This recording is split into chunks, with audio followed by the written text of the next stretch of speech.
Un placer estar acá en esta jornada de refrescamiento de conocimientos. Las preguntas creo que las vamos a dejar para el final de la presentación. Por cuestiones de señal de internet voy a dejar la cámara también apagada.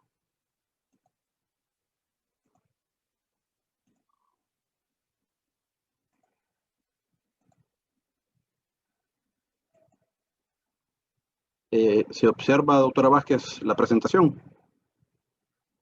Sí se observa, doctor Hidalgo. Gracias. Bueno, no podemos dejar de hablar de estas dos personas cuando se habla del tratamiento de la diabetes. Pues ya sabrán, el doctor Frederick Banting y Charles Best, descubridores de la insulina y ganadores del Premio Nobel de 1923 por esta importante avance en la medicina.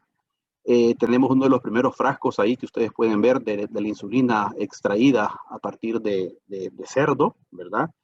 Y esto es dramático.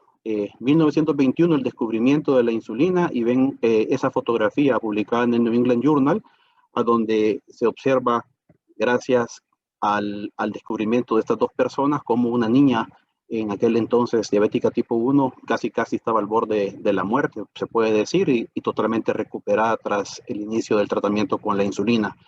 Ya está casi cerca de cumplir 100 años el descubrimiento de la insulina como tal.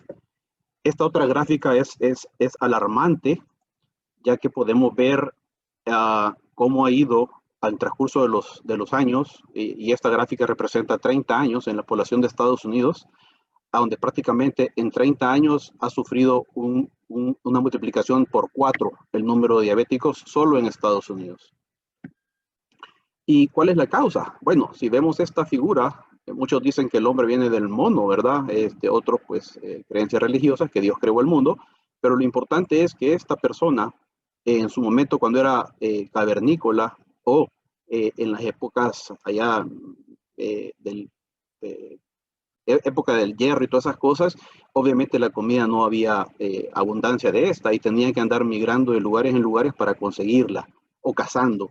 Hoy en día pues hay comida disponible en todas las esquinas, comida de mala calidad nutricional que desgraciadamente son sabrosas y por lo tanto mucha gente tiene la costumbre de comer, y vemos aquí a esta persona que ya está con hábitos sedentarios, viendo televisión, tomando incluso hasta esta venta de agrandado, ¿verdad? La gaseosa agrandada, con tal de no levantarse, de un solo llenan el cumbo de casi 2 litros de gaseosa, ¿verdad?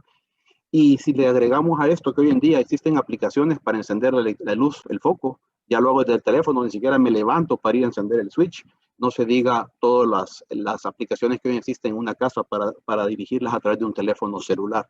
Entonces, esto viene a incrementar el sedentarismo y aumentar el grado de riesgo de desarrollar cualquier enfermedad metabólica, incluida la diabetes. Rápidamente también, esta es una gráfica del Atlas de Diabetes de la 4ª edición de la Federación Internacional de Diabetes, a donde vemos que en el 2007 en Centro y Suramérica habían 16.2 millones de personas diabéticas, y las proyecciones eran que el 2025 iba ese número a crecer a 32 millones de personas con diabetes. Y en el mundo, 2007, 246 millones, y las proyecciones que para el 2025 en el mundo iban a haber 380 millones de personas diabéticas en el mundo. ¿Qué sucede? El Atlas del 2017, que es la 7ª edición, ya habla que en América Latina, en Centro y Suramérica, ya hay 29 millones de personas diabéticas. Número que se esperaba que para el 2025 iban a haber 32 millones con personas con diabetes mellitus. O sea, ya casi un par de años o un año llegamos a esa cifra. Y las proyecciones en este entonces para el 2040 eran que iban a 48 millones de personas diabéticas en el mundo. 415 millones de diabéticos para el 2015 en el mundo, cuando se hablaba que en el 2025 iban a haber 380 millones. O sea, esto es sumamente alarmante. Y más recientemente, en la edición 9ª, que publicó en el 2019 la Federación Internacional de Diabetes, habla que en el 2019 ya hay 32 millones de personas diabéticas en el área de Centro y Suramérica. Entonces, por leguas hemos llegado mucho tiempo antes a la meta a la proyección que se había establecido en el 2007. ¿Y qué es lo grave de esto? Obviamente, como todos sabemos, la persona con diabetes mellitus, sobre todo mal controlada, tiene el doble de riesgo o incluso 4 veces, alguna literatura habla de 4 veces más riesgo de muerte que una persona que no tiene diabetes.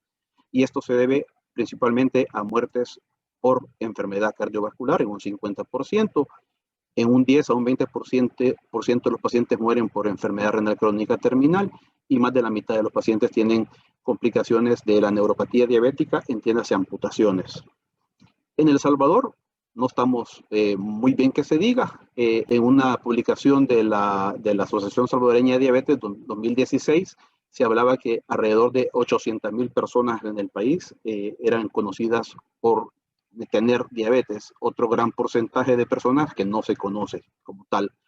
Rápidamente, no es el objetivo de la charla, pero tenemos que tener certeza y conocer los criterios diagnósticos. Sabemos que una glucosa en ayuno arriba de 126 en más de 2 oportunidades hace el diagnóstico de diabetes, o una glucosa al azar con síntomas clásicos de diabetes, con glucosa mayor de 200, sella el diagnóstico, o a través de una curva de tolerancia de glucosa mayor o igual a 200 miligramos por decilitro. En otras latitudes utilizan la hemoglobina glicosilada mayor a 6.5%, pero este ensayo tiene que estar estandarizado según lo menciona el estudio de SST, si no, pues en nuestro medio no está estandarizado y por lo tanto no sería conveniente utilizarlo como método de diagnóstico. Importante que tenemos que cumplir uno de estos criterios para establecer el diagnóstico de diabetes mellitus tipo 2. El NAN-Stress, que es un estudio bastante grande en Estados Unidos, demostró que desde el 2003 al 2006 solamente el 51% de los pacientes adultos con diabetes alcanzaban una meta de menos de 7 en cuanto a la hemoglobina glicosilada. Un porcentaje relativamente aceptable. 45.5 solamente alcanzaban una presión arterial abajo de 140/80 y solamente un 46% un colesterol LDL menor de 100, pero esto en forma aislada. Cuando se evaluó los pacientes que cumplían las 3 características de buen control, solamente el 12.2% cumplían las 3 metas como objetivos a buscar en los pacientes diabéticos. Y esto sí, obviamente, sí, en un lugar a donde un sistema de salud no es tan bueno, no se diga el nuestro que tiene muchas deficiencias, pues obviamente este porcentaje probablemente sea menor. ¿Cuáles son los desafíos que enfrentamos para el tratamiento de la diabetes tipo 2? El primero es que esta, al ser una enfermedad que va progresando, pues, obviamente se puede presentar un empeoramiento progresivo de la secreción de la insulina y obligarnos a ir, obviamente, avanzando en el tratamiento. También, ante el uso de algunos medicamentos cuyo efecto adverso es la hipoglucemia, pues obviamente va a haber mayor riesgo de hipoglucemia. Algunos tratamientos también están asociados con ganancia de peso. Puede haber alguna dificultad en el control de la glucosa postprandial y variaciones de niveles de glucosa. A veces se vuelve un poco desafiante y problemático la prevención y el manejo de las complicaciones y las comorbilidades que van de la mano con la diabetes mal controlada. Y muchas veces esto es bien importante porque hay dificultad para alcanzar y mantener el control glucémico a largo plazo en los pacientes diabéticos. Les pongo el caso clínico hipotético. Es un paciente de 50 años que tiene diagnóstico de diabetes tipo 2 desde hace 10 años y está siendo tratado con metformina glimepirida, combinación de 1000 con 4 miligramos antes del desayuno y antes de la cena. Además, está tratado con atorvastatina 20 miligramos cada noche porque tiene hiperlipidemia mixta. El paciente no hace dieta ni ejercicio y viene a control. En el control el paciente dice que no tiene ningún síntoma asociado a descontrol glucémico, de una presión arterial de 130/80, 80 de cardíaca, 12 de respiratoria, pesa 185 libras, 1,65 de estatura y un índice de masa corporal de 30.88. Y estos son sus exámenes: glucosa de ayuno de 126, hemoglobina glicosilada de 8.5%, 350 miligramos por decilitro de triglicéridos, colesterol total de 208, LDL de 140, creatinina de 0.95. ¿Alguien que se anime a dar su interpretación de estos exámenes? ¿Qué puede estar pasando que viene con glucosa de 126 y hemoglobina glicosilada de 8.5? Hay que ver valores normales de hemoglobina glicosilada.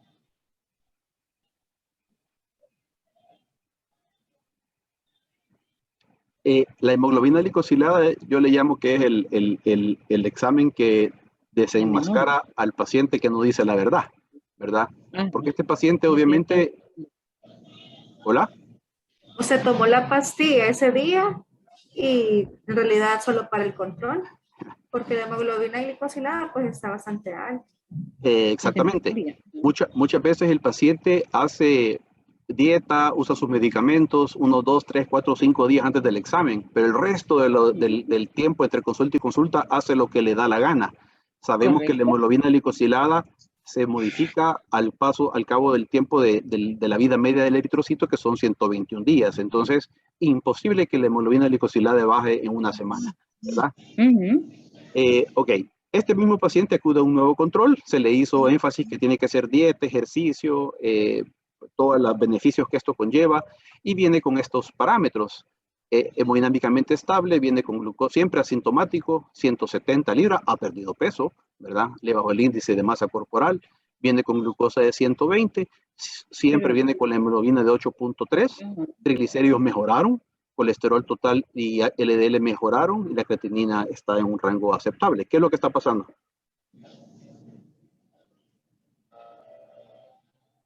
Y trae testigo el paciente que dice, no, a mí me consta que hace su caminata diaria no de 30, doctor, 45 minutos hasta el domingo.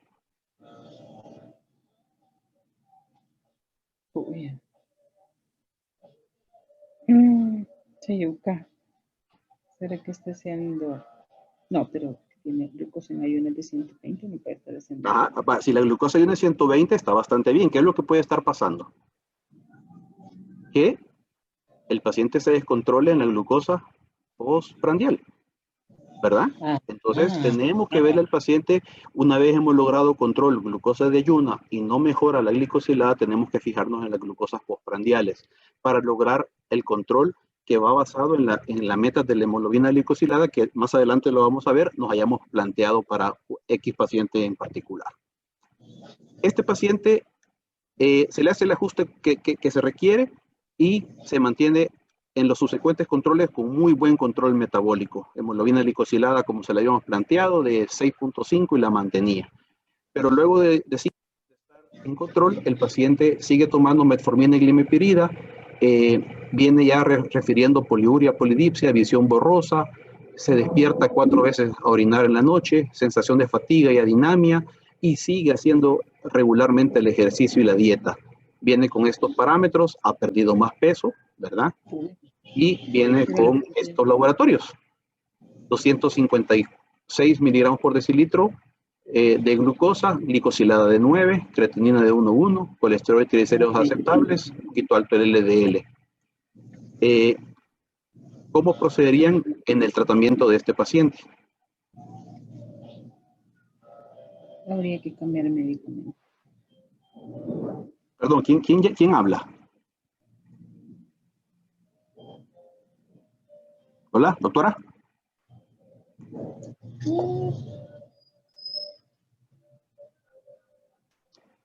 Bueno, esta va a ser parte obviamente de la charla, porque este paciente está con dosis óptima, máxima, de 2 medicamentos orales, y por lo tanto lo que tenemos que pensar es en la insulinización de este paciente, ¿verdad? Más adelante lo vamos a ver. Bueno, he titulado la charla del triunvirato al onceno atroz, ¿verdad? El tratamiento de la diabetes mellitus tipo 2. ¿Cuáles son los objetivos del tratamiento? Pues obviamente entre los principales son eliminar las manifestaciones o síntomas que provoque la diabetes mellitus. 2, importantísimo, evitar las complicaciones agudas. 3, igual de importante, mejorar la calidad de vida de los pacientes. 4, prevenir o retardar las complicaciones microvasculares. 5, reducir eventos cardiovasculares. Y 6, reducir la mortalidad. ¿Cuál es más importante? Pues todas son igual de importantes. Tenemos que estar centrados en estos objetivos al momento de decidir cuál va a ser el tratamiento que vamos a darle a este tipo de paciente. Y otro parámetro bien importante en que el éxito del tratamiento va a depender en gran medida de la motivación que tenga el médico. Porque si no estamos motivados nosotros, menos vamos a poder motivar al paciente, que es el otro punto importante que conlleva el éxito del tratamiento. El tercero, y esto es una deuda histórica de nuestro sistema, que no tenemos un programa adecuado de educación con respecto a la enfermedad de los diabéticos, tanto al paciente como a la familia. Y esto es sumamente necesario, como lo veremos en la siguiente diapositiva. Idealmente, y también es otro problema serio en nuestra población diabética, es que muy pocos tienen acceso a aparatitos o glucómetros para hacer automonitoreo, ¿verdad? Y obviamente los medicamentos tenemos nosotros acceso casi al 100% del tiempo, ¿verdad? ¿Por qué decía la educación? Bueno, este médico endocrinólogo, Elliot Proctor Joslin,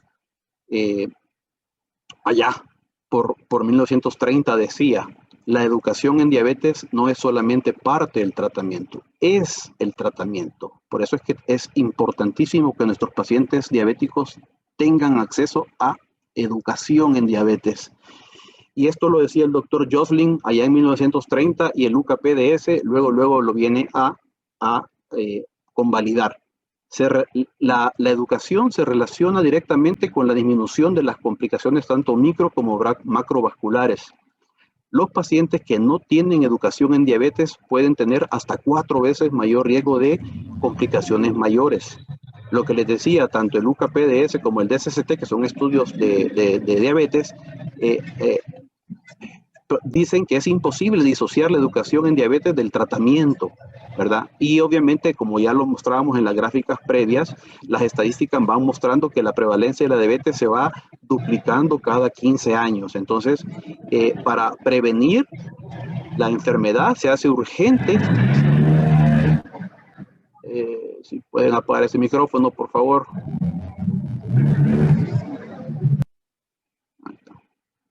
Se hace, obviamente, las estrategias educativas tienen que ser innovadoras y atractivas.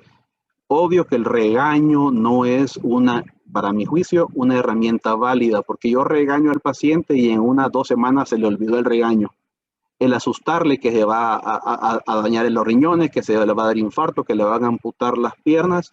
O sea, la estrategia del miedo le durará 2 meses, ¿verdad? En cambio, hacer conciencia al paciente de lo que se expone y de lo que puede evitar haciendo bien las cosas, obviamente eso va a durar muchísimo más tiempo.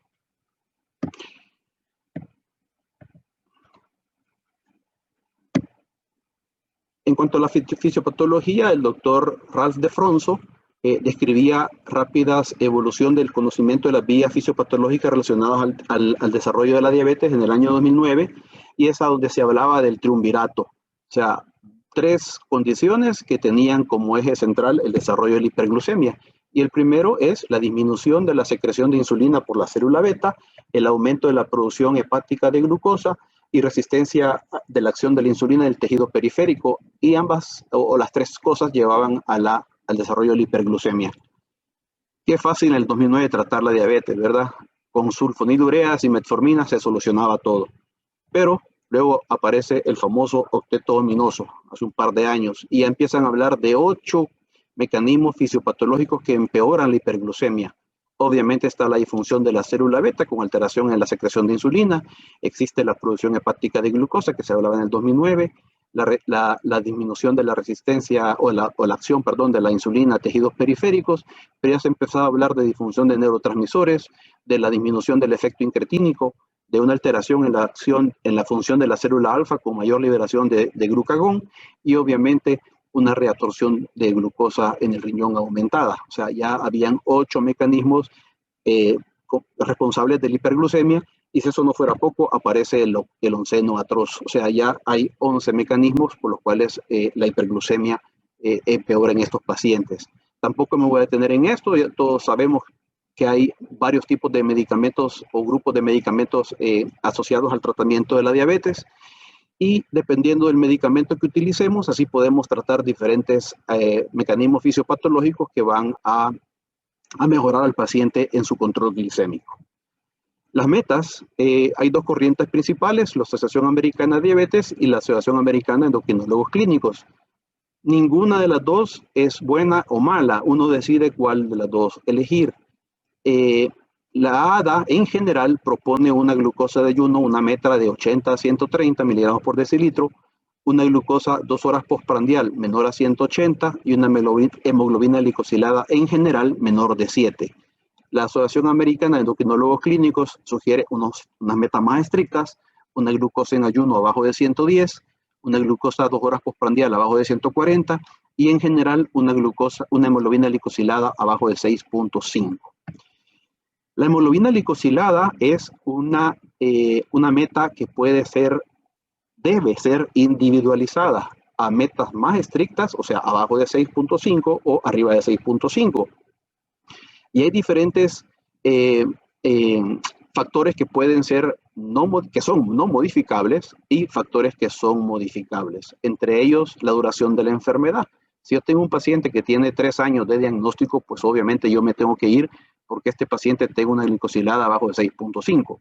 Contrario a una persona que tenga 30 años de ser diabético y que además tiene un cáncer gástrico medio avanzado, o sea que su expectativa de vida es corta y además tiene un pie diabético, obviamente que la meta de la hemoglobina glicosilada va a ser más estricta. Como dice el dicho, así como es el sapo hacia la pedrada, ¿verdad? Bien, es necesario saber también que de la persona con diabetes tenemos que conocer las características clínicas, sociales y laborales de esta persona. El nivel de educación que tenga para el manejo de su enfermedad. Hay pacientes que ellos mismos hacen cambios de insulina, ¿verdad? Porque ya tienen una muy buena experiencia y hacen cambios muy acertados. Hay otros que obviamente están con 300 de glucosa y a pesar que uno les dice suba la insulina, no lo hacen por temor hasta que uno los vea en la consulta presencial. Y obviamente también el nivel de adherencia al tratamiento que puede tener el paciente. Y de los fármacos es importante conocer el mecanismo de acción, los efectos, la duración del fármaco, las indicaciones, contraindicaciones y efectos secundarios que estos puedan tener. Tampoco me voy a detener mucho en esta tabla, pero me interesa que vean las primeras 2 columnas. Esto es las intervenciones para el tratamiento de la diabetes y esto es la disminución en porcentaje de hemoglobina glicosilada que se logra en monoterapia. Y veamos la primera, que es cambios en el estilo de vida con pérdida de peso e incremento en la actividad física. Puede llegar a producir una disminución entre 1 y hasta 2 puntos porcentuales. Igual que la metformina, de 1 a 2 puntos porcentuales, esto como terapéutica inicial. Y como terapéutica adicional tenemos las primeras 2, insulina y las sulfonilureas, que pueden reducir también las sulfonilureas entre 1 a 2 puntos porcentuales y la reducción de hemoglobina glicosilada con el uso de la insulina va entre 1.5 hasta 3.5 o más puntos porcentuales.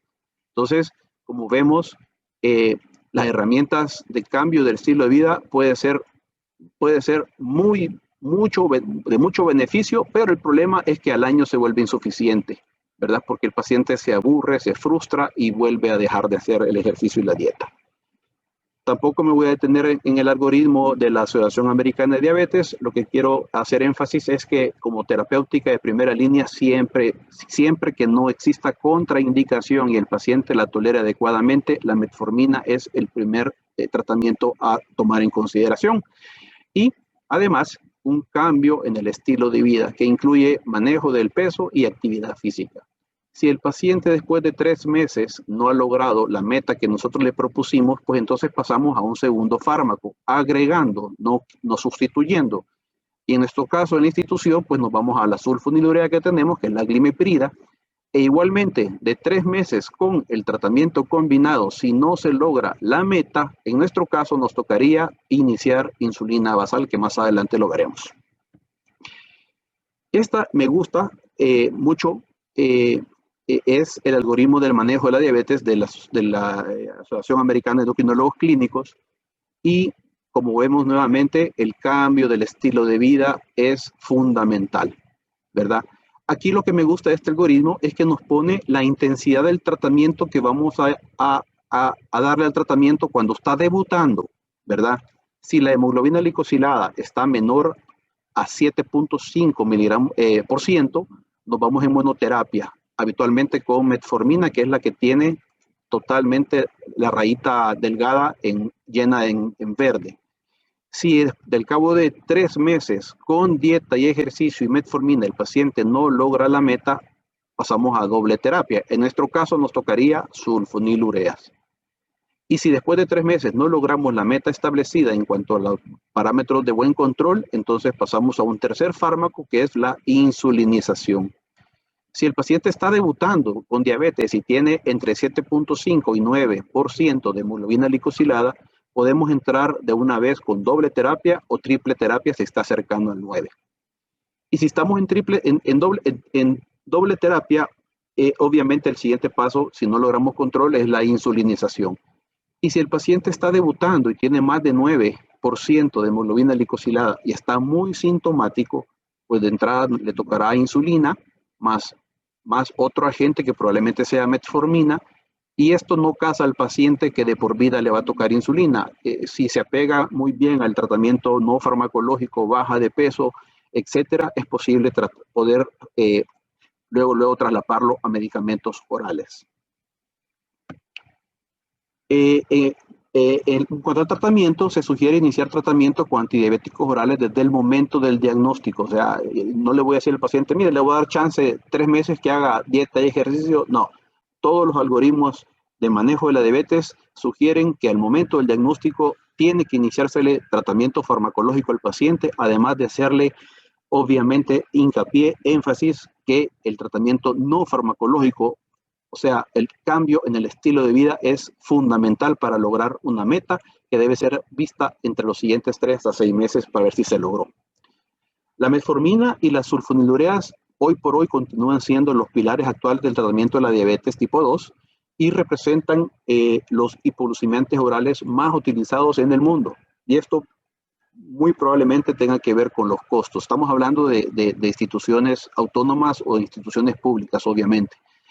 En los últimos años se dispone, como ya lo vieron en la tabla previa, una gran variedad de antidiabéticos orales que incluyen las glitazonas, que no son tan viejitas, tan nuevas, perdón, las glinidas, los inhibidores de la alfa-glucosidosa, los análogos de amilina, los inhibidores de la DPP4, los agonistas del GLP-1 y últimamente, y de muy de moda porque se les ha encontrado muchos beneficios cardiovasculares además, y uso en personas no diabéticas con falla cardíaca a los inhibidores del SGLT2.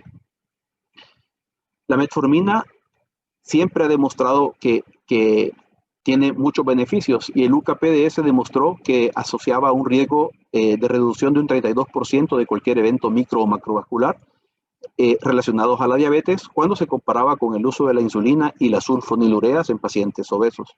También demostró que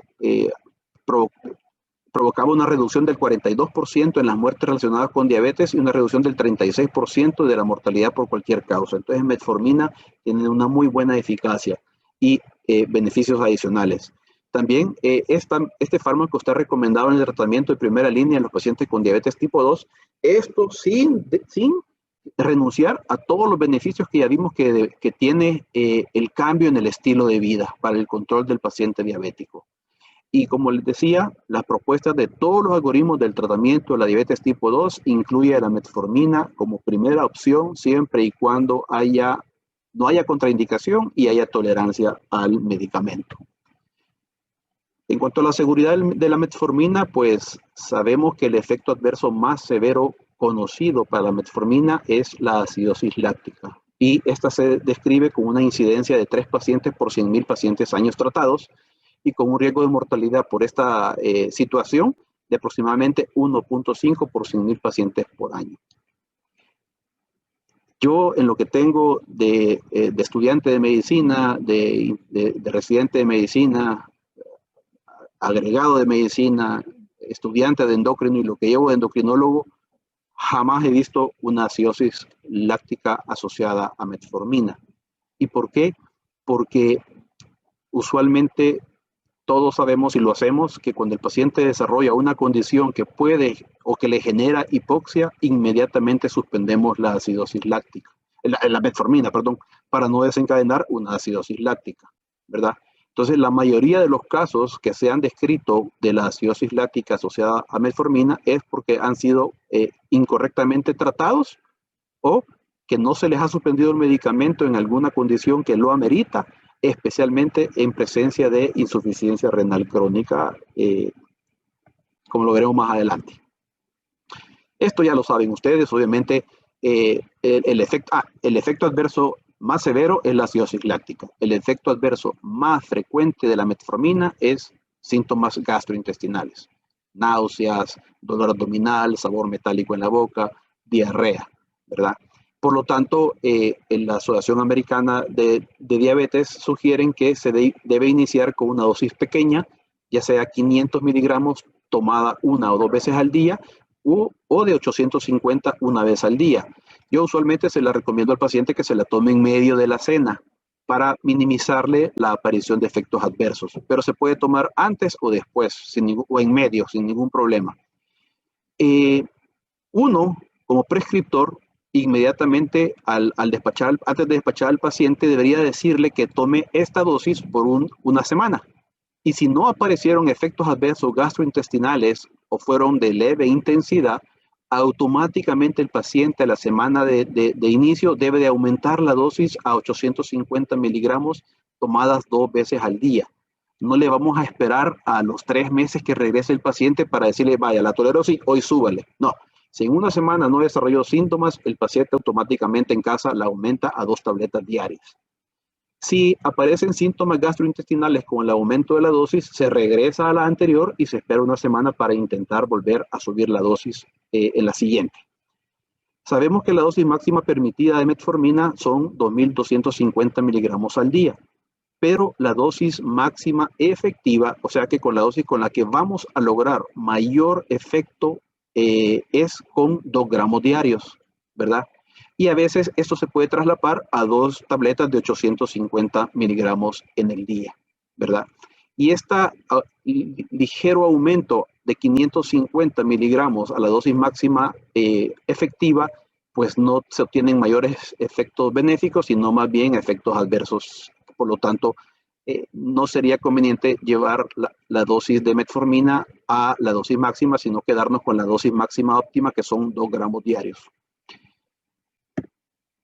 Está contraindicada en pacientes, obviamente, con enfermedad renal. Habla la literatura de creatinina en el hombre mayor de 1.5, mujeres mayor de 1.4, pero en general se habla que la metformina está totalmente contraindicada cuando la tasa de filtración glomerular está menor a 30 ml por minuto. Todavía con depuraciones arriba de esta se recomienda con un ajuste de la dosis. Si el paciente viene tomando el medicamento de larga evolución y tiene 45 miligramos ml por minuto, probablemente sea prudente, si está bien controlado, continuar el medicamento, pero si está debutando y el paciente ya tiene un daño renal que anda con una depuración de 40, 45, lo mejor sería, a mi juicio, buscar una alternativa más segura. Obviamente que aquel paciente que tiene hipersensibilidad conocida a la metformina está contraindicada. El paciente que desarrolla una acidosis metabólica aguda o crónica, y aquí se incluye la cetoacidosis diabética, pues también está contraindicada. No es una contraindicación, pero obviamente va relativa a aquel paciente que no la tolere.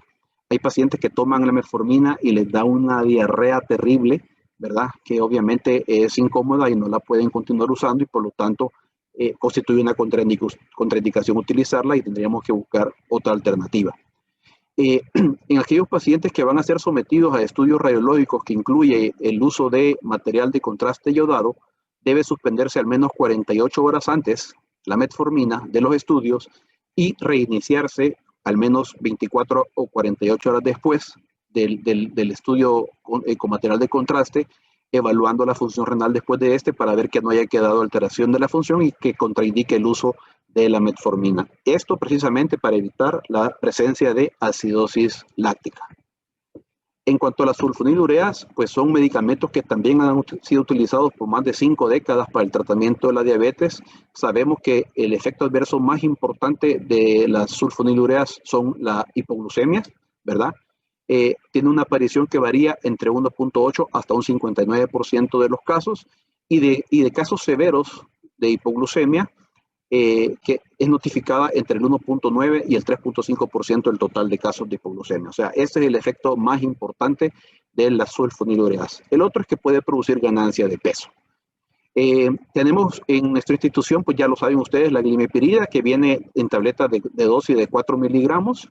Es un medicamento, como sabemos, de las sulfonilureas de segunda generación y está indicado en el tratamiento de la diabetes tipo 2, especialmente en aquellos pacientes que con el uso de metformina y el cambio en el estilo de vida no se logra un control de la diabetes, o que haya obviamente intolerancia a la metformina, pues obviamente podemos utilizar glimepirida. Tiene una acción que dura entre 16 y 24 horas y la dosis varía entre 1 miligramo y 8 miligramos al día. Está indicada, como decía, en tratamiento coadyuvante a la dieta, el ejercicio y metformina en aquel paciente que no logra el control, pero también lo sabemos que no debe ser utilizada para pacientes que tienen diabetes tipo 1, ni mucho menos cetoacidosis diabética. Lo importante es que debe ser administrada con el desayuno o con la principal comida del día. Se recomienda utilizar en dosis de 1 miligramo idealmente para ver el efecto que tenga, porque no sabemos si el paciente con 2 miligramos puede hacer una hipoglucemia y diga, hasta aquí llego tomando esa pastilla. Entonces, tenemos que irnos lentecito para ir viendo el efecto del medicamento. Sobre todo en aquellos pacientes que tienen riesgo de hipoglucemia, debe ser asociada la dosis a 1 miligramo al día. Se puede incrementar en 1 a 2 miligramos a intervalos de 1 a 2 semanas el incremento, y en cuanto a la dosis óptima de la glimepirida son 6 miligramos al día que se le puede dar al paciente en una sola toma. O sea, decíamos en el desayuno, que en teoría tendría que ser el alimento, la comida principal de nosotros. En ese momento el paciente se podría tomar los 6 miligramos de una sola vez, una tableta y media. Y si he progresado a la dosis máxima, que son 8 miligramos, ahí sí tengo que dividir la toma del medicamento 2 veces al día. 4 miligramos en la mañana, 4 miligramos en la cena.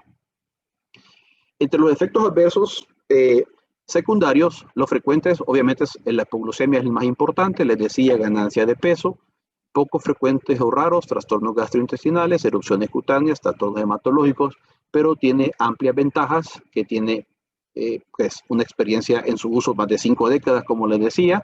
Disminuye la glucosa basal en un promedio de 50 a 60 miligramos por decilitro, y entre 1 y 2 o 1.5 según esta otra literatura, la hemoglobina glicosilada, y también disminuye el riesgo de microvascular según el LUCA-PDS. Entonces tiene muchas ventajas también la glimepirida. También ustedes lo saben, en el listado oficial de medicamentos se incluye la metformina, tableta de 850 miligramos, glimepirida, tableta de 4 miligramos, y la combinación de metformina con glimepirida de 4 con 1000 y de 2 con 1000. Esto es lo que tenemos a disposición en el listado oficial de medicamentos. La insulinoterapia, que es una parte importante del manejo del paciente diabético tipo 2, sus indicaciones de uso es cuando el paciente no alcanza las metas de control glucémico, aún con dosis óptimas máximas de los 2 medicamentos orales que disponemos, haya o no haya pérdida de peso acelerada. Obviamente que el paciente desarrolle una crisis hiperglucémica, entiéndase cetoacidosis diabética, estado hiperosmolar, obviamente el tratamiento es con insulina. Pacientes que les llegue a ustedes y estén recientes, o sea, que ustedes les diagnostiquen y tengan glucosas mayores de 300 miligramos y muy sintomáticos, este paciente idealmente tiene que iniciarse el tratamiento con insulina. Insisto, yo le inicio a este paciente insulina y no lo amarro de por vida al tratamiento con insulina. Si el paciente tiene un buen apego al tratamiento no farmacológico, reduce peso, etcétera, podemos hacer el intento siempre y cuando haya una masa de células beta viables que funcionen para que los medicamentos orales puedan funcionar adecuadamente. Tenemos que tener presencia, si hay presencia de contraindicaciones para el uso de los medicamentos orales, ¿verdad? Tener en mente también que cualquier otra patología que pueda producir un descontrol de la glucosa en forma aguda y severa, ¿verdad? El embarazo, habitualmente las mujeres embarazadas que requieren tratamiento tienen que hacerse el traslape a insulina, y obviamente que el diabético tipo 2, el tratamiento de base o la piedra angular es el tratamiento con insulina. La dosis inicial de NPH, que es lo que disponemos en el seguro, ¿verdad? Cuando le voy a iniciar al paciente la dosis nocturna, que ya lo vamos a ver en un algoritmo de tratamiento, debe ser calculada entre 0.1 a 0.2 unidades por kilo día. en una sola dosis subcutánea nocturna. El problema es que esta dosis nocturna debe ser aplicada entre las 10 y las 11 de la noche y nuestra gente a esta hora está en el segundo sueño. Se acuestan a las 8 o 9 de la noche, ¿verdad?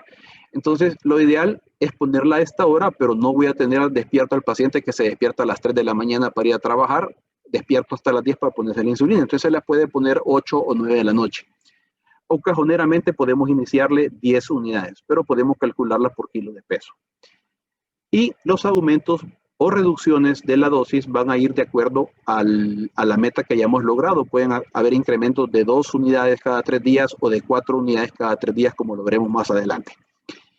Si el paciente está en tratamiento y definitivamente lo vamos a hacer el traslape exclusivamente de insulina, pues entonces aquí se la calculamos a 0.4 unidades por kilo día, manteniendo la metformina. Y tenemos que tener en consideración que muchas veces se requieren 2 dosis, y son dosis muy altas, 2 tercios en la mañana con el desayuno y 1 tercio a las 9 de la noche. Si esta dosis sale en más de 26 unidades diarias de insulina, tengo la obligación de suspenderle la sulfonilurea, porque esa cantidad de insulina más la sulfonilurea, lo que estoy predisponiendo al paciente es que desarrolle una hipoglucemia severa. Y la dosis de insulina, cuando se utiliza en dosis plenas, pueden variar dependiendo del fenotipo del paciente. No es lo mismo alguien que tenga superobesidad a alguien que tenga peso normal, o alguien que tenga una actividad física, por ejemplo, alguien que trabaje en una oficina, por ejemplo, sentado todo el día, o alguien que trabaje, por ejemplo, en la construcción, que sea un albañil y que esté jalando, haciendo mezcla y jalando ladrillos, cemento, etcétera, ¿verdad? Entonces, todo eso tiene que tomarse en consideración cuando uno va a calcular la dosis. Este es el algoritmo que les decía. Cuando iniciamos insulina nocturna, aquí ustedes ven, dice insulina intermedia, que es la NPH, que es la que tenemos nosotros a disposición.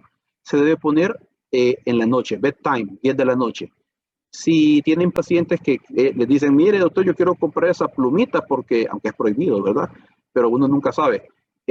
Entonces, la insulina análoga se puede poner en la mañana o en la noche independientemente.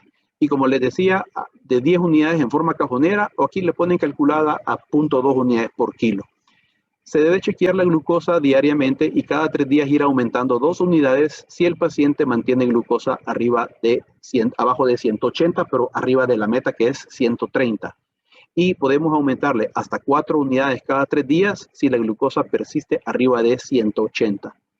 Si el paciente desarrolla hipoglucemia, obviamente en la mañana bajamos la insulina en 4 unidades o el 10%, lo que salga más alto. Si la hemoglobina glicosilada se logra llevar abajo de 7 en 2 a 3 meses, entonces continuamos el régimen que estamos utilizando, chequeando hemoglobina glicosilada cada 3 meses y luego, si el control es adecuado, 2 veces al año. Si el paciente tiene hemoglobina glicosilada mayor de 7, entonces chequeamos obviamente la glucosa antes del desayuno y antes de cena y antes de acostarse.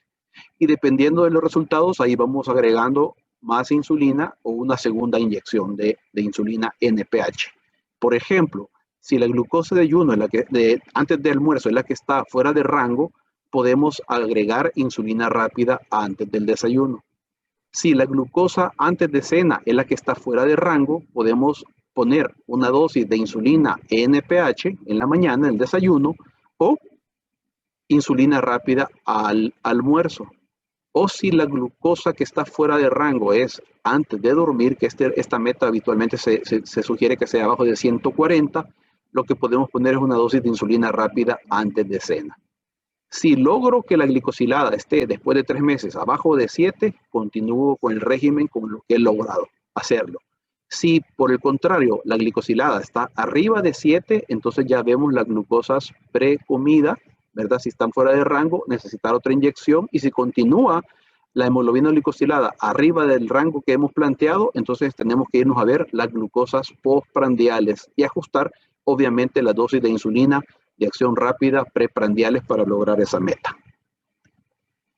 Esta gráfica solo la traigo para demostrar que el uso adecuado en tiempo de la insulina nocturna es el tratamiento que conlleva a una menor ganancia de peso si vemos el uso de insulina y las sulfonilureas. Permítanme. Es de las herramientas que más ganancia de peso logran, y el uso de metformina con insulina inicial o nocturna es la que menos peso le genera, ganancia de peso le genera al paciente. Y en la gráfica de abajo habla del tiempo, de la reducción de la hemoglobina glicosilada. Con el tiempo, la combinación que logra una mayor reducción de hemoglobina glicosilada es el uso de metformina con insulina inicial. Entonces, la invitación es a no tenerle miedo a la insulina, a utilizarla en el momento oportuno para mejorar la calidad de vida del paciente y minimizar las complicaciones que puede estar presentando más adelante el paciente. No puedo dejar de hablar de tratamiento sin el uso de las estatinas. La Asociación Americana de Cardiología contempló este manejo, pues la Asociación Americana de Diabetes lo incorporó en el estándar del cuidado médico de los pacientes con diabetes.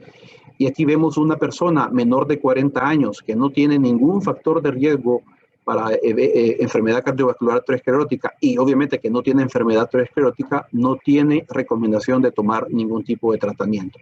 Al contrario, si el paciente tiene factores de riesgo para enfermedad cardiovascular aterosclerótica, obviamente la dosis recomendada de las estatinas es alta. Quiere decir que el paciente en teoría tendría que estar entre 40 y 80 miligramos de atorvastatina. Y aquí no estamos hablando de niveles de colesterol, estamos hablando de presencia de factores de riesgo. Y obviamente el colesterol LDL constituye un factor de riesgo. Pero puede ser que no esté el colesterol LDL, pero tenga hipertensión, sea tabaquista y tenga enfermedad renal crónica, el tratamiento es alto, la dosis es alta. Si el paciente tiene más de 40 años y no tiene ningún factor de riesgo, ni enfermedad cardiovascular aterosclerótica, tiene que tomar dosis moderadas de estatina. Y esto a veces se vuelve un poco difícil de que el paciente le entienda por qué le voy a dar un medicamento para tratar el colesterol cuando no lo tiene alto. Pero es la única estrategia que hoy por hoy ha demostrado que disminuye el riesgo cardiovascular. Ya la aspirinita pasó a un segundo plano. Prevención de riesgo secundario. Prevención de riesgo primario ya no tiene tanta fuerza la aspirina más después de 100 años de uso. Y si el paciente tiene factores de riesgo cardiovascular o enfermedad cardiovascular y tiene más de 40 años, le toca dosis de estatina. Obvio que entre mayor dosis, mayor riesgo de desarrollar complicaciones o efectos adversos, como es la miopatía por estatinas. Tampoco me voy a detener mucho en esto, ya estamos casi por la hora.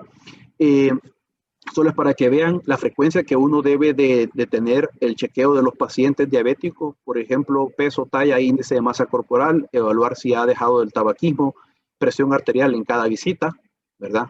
Un examen dilatado del ojo por el oftalmólogo, idealmente anualmente, esto pues ya más adelante se va a abordar en una forma institucional, una evaluación del pie del diabético, ¿verdad? En forma anual, al igual que una evaluación de su dentadura. El perfil de lípidos se debe de indicar todos los años, siempre y cuando no haya ninguna alteración, y si hay alteraciones, pues con la frecuencia que se merite por el tratamiento que voy a implementar. La hemoglobina glicosilada cada 3 meses, siempre y cuando no logre metas, y una vez las he logrado, pues la recomendación es que se debe de ver por lo menos 2 veces al año. Y esta es otra cosa que ustedes como primer nivel de atención deben de tener acceso, porque es una de las herramientas más importantes para evaluar el control o descontrol de los pacientes diabéticos. Ya no medimos depuración de creatinina, sino que solicitamos la creatinina sérica, y afortunadamente gracias al accionar del servicio de nefrología, hoy hasta automáticamente nos dan la tasa de filtración glomerular, o sea que ni siquiera tenemos que calcularla, tenemos que fijarnos y verla, y ahí están. Y tampoco se miden proteínas, excreción de proteínas en orina 24 horas, en teoría podríamos hacer, aquí no lo podemos hacer porque no se puede medir, entiendo, la albúmina en orina al azar, ¿verdad? Que es un spot de orina, y ahí se mide albúmina y creatinina, se saca una relación, y dependiendo si está arriba de 30, esa relación, el paciente tiene proteinuria, y ahí se había que medirle la excreción de 24 horas. Y la vacunación que todo paciente diabético debería de tener, ¿verdad? Tenemos que estar pendientes de que por lo menos la de la influenza y la antineumocócica no les debería de faltar a nuestros pacientes diabéticos. No podemos dejar Por un lado, el tratamiento no farmacológico cuando hablamos del tratamiento del diabético, y esto va encaminado a que el paciente que tiene diabetes habitualmente tiene sobrepeso u obesidad, y es importante que le pidamos, que le instruyamos que tenga una disminución entre el 5 y el 10% de su peso actual, esto en un periodo como meta inicial entre 6 y 12 meses. Además, y esto tendríamos que tener apoyo de nutricionistas, que el paciente reduzca al menos en 500 calorías diarias de ingesta de su alimentación. Por ejemplo, si un paciente está ingiriendo una dieta de 2.500 calorías, al menos tendría que bajarle a 2.000 o incluso hasta 1.500, dependiendo de la actividad física que este paciente tenga. El ejercicio, según la recomendación de la Asociación Americana de Diabetes, incluye al menos 150 minutos semanales de ejercicio aeróbico de una intensidad como lo es una caminata rápida. Y esto yo lo traduzco a ejercicio de 30 minutos 5 veces a la semana, ¿verdad? Porque dentro de las mismas recomendaciones que da la AJA es que el paciente no deje 2 días sin hacer ejercicio en la semana. Entonces, 5 días traduce lunes, martes, jueves, viernes y sábado, y descansa miércoles y descansa domingo. Pero si puede hacerlo 7 días a la semana, mucho que mejor. Importante también la suspensión del tabaco y obviamente ingesta moderada de alcohol, y si no se puede porque el paciente tiene problemas de alcoholismo, pues obviamente sugerir también la suspensión completa de la ingesta de alcohol. Y otra situación importante son los grupos de apoyo, que son fundamentales para que los pacientes obviamente se apeguen adecuadamente a sus tratamientos. Ya casi terminamos. Estas son las metas de control que deberíamos de buscar en general en nuestros pacientes diabéticos. Ya decía, una presión arterial abajo de 140/80, una hemoglobina glicosilada en general menor a 7, pero ya decíamos que este parámetro es obviamente individualizable. Una glucosa en ayuno entre 80 y 130, una glucosa postprandial menor a 80. Ojo que esto he puesto lo que la Asociación Americana de Diabetes sugiere, pero están los de la ACE, como si ustedes también se quieren apegar a ellos. Colesterol total abajo de 200, triglicéridos abajo de 150, el colesterol LDL, y quiero hacer énfasis que este es el lípido que tenemos que prestarle mayor atención a nuestro paciente diabético, porque muchas veces hemos visto que tienen pacientes 280 de triglicéridos y tienen 130 de LDL y le dan fibrato al paciente, cuando lo que se le debería de dar es estatina para bajar el colesterol, y con la dieta y el ejercicio adecuada bajar solitos los triglicéridos a este valor. Entonces, colesterol LDL menor a 100 miligramos por decilitro en los pacientes diabéticos que no tienen factores de riesgo ni enfermedad cardiovascular. Entiéndase, todo por ser diabético tiene que tener abajo de 100.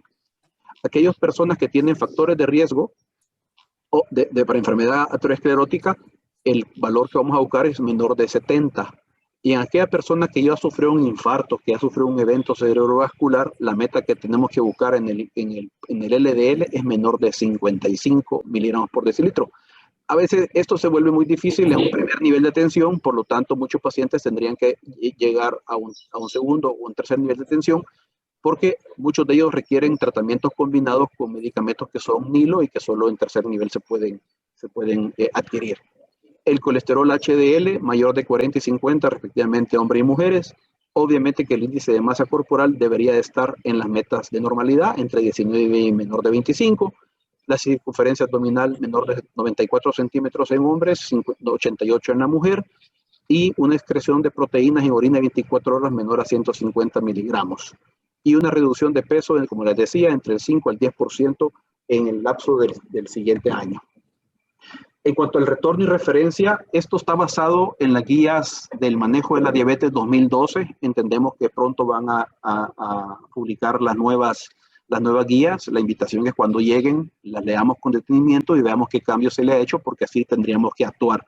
El médico general podrá tratar todos los riesgos cardiovasculares y la enfermedad metabólica a fin de reducir el aparecimiento de los síntomas usando medidas no farmacológicas, o sea, implementando dieta y ejercicio, y puede tratar todos los pacientes que estén en monoterapia o en terapia oral combinada, evaluándolos cada 3 o cada 4 meses si el paciente está estable.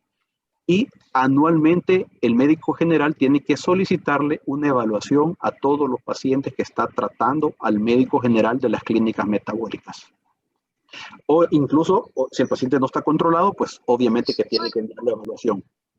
El médico general que está capacitado para el manejo de las clínicas metabólicas va a tratar al paciente cuando tenga mezcla de hipoglucemiantes orales con insulina intermedia nocturna.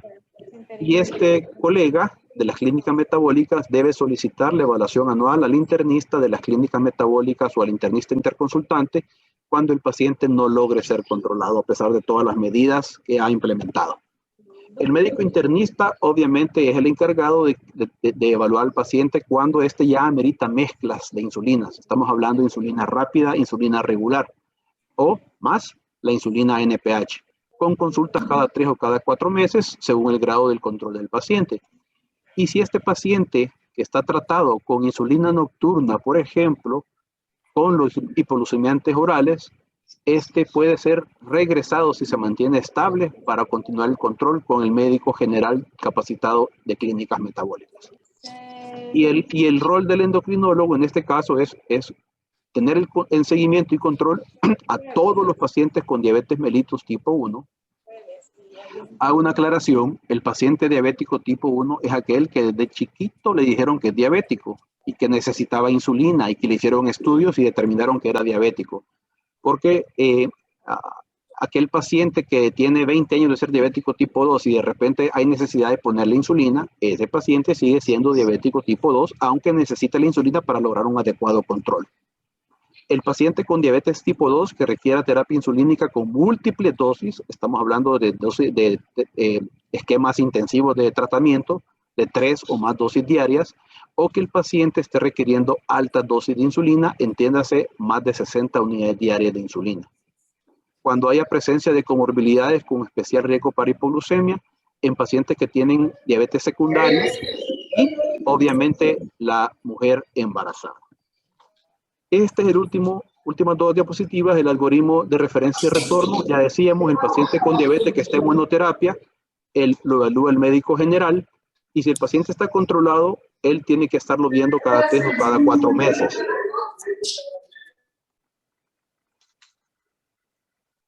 Y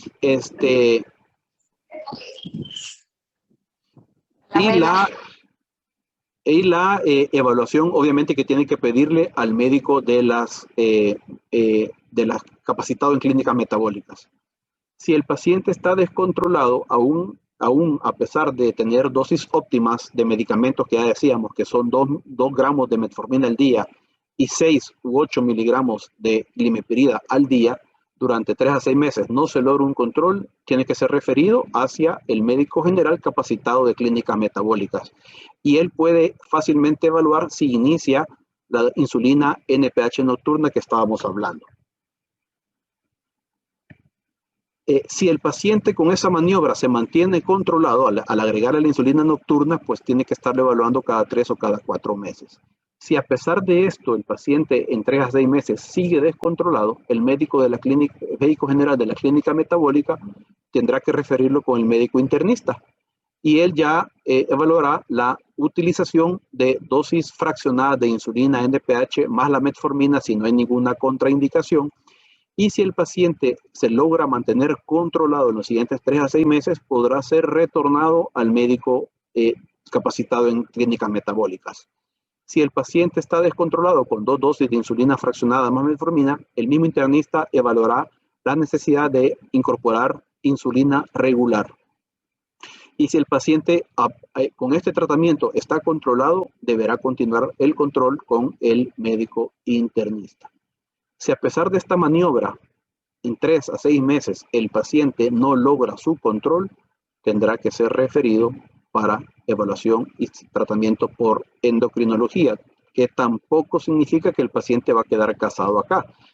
Nosotros logramos compensarlo y probablemente regrese nuevamente para el segundo nivel de atención. Creo que es la última. Sí, si tienen alguna pregunta, comentario, por favor.